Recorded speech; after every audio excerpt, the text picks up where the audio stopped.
Les maladies ont des genoux, les démons ont des genoux. Et ce soir, dans le nom de Jésus, ils vont fléchir.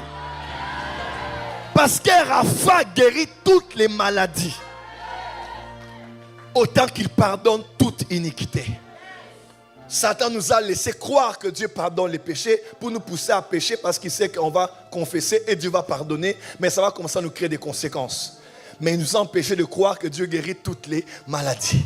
Il ne guérit que ceux qui ont au niveau du bas-ventre, les maux de tête. Si mon Jésus peut faire ce que le Doliprane peut faire, alors il n'est pas Dieu. Mon Dieu va aller au-delà de ce que les médecins peuvent faire afin qu'on sache que lui, il est Dieu et les hommes sont des hommes. Mais ce seul verset dit ceci. Quand tu connais maintenant Rapha, tu comprends que aussi facilement il est pour Dieu de pardonner toute iniquité, aussi facile il est pour lui de guérir toutes les maladies. Maintenant je te pose la question, quand tu as péché, tu demandes pardon à Dieu. Est-ce que tu as vu le pardon que tu as demandé? Par exemple, j'ai péché, je sais que j'ai mal fait. Je suis à genoux, je dis à Dieu, Seigneur, pardonne-moi, puisque j'ai menti. Quelle que soit la raison, en tout cas, j'ai menti. Seigneur, c'est l'étape de pardon, pardonne-moi.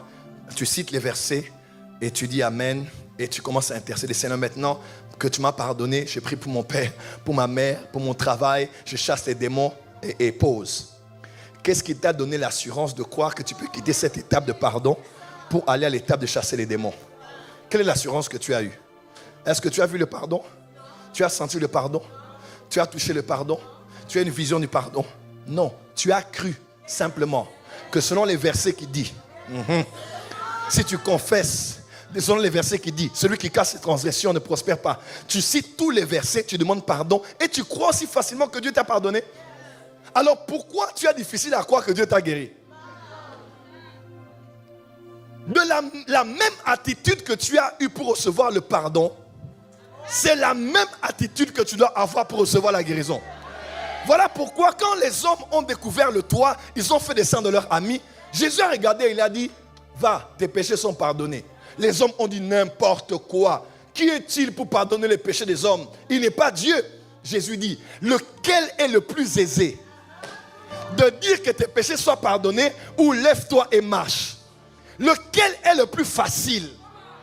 De dire sois pardonné ou bien sois guéri. Mais pour que vous sachiez que le Fils de l'homme a le pouvoir de pardonner, puisque le péché est à l'origine de la maladie, si je traite l'origine, je traite aussi la conséquence. Jésus dit, je t'ordonne, lève-toi et marche. La guérison est facile comme le pardon est facile. Autant tu as la foi de recevoir le pardon, ce soir reçois la guérison de ta maladie. Et tout ça, c'est quand tu as la révélation de Jéhovah Rapha, mon médecin.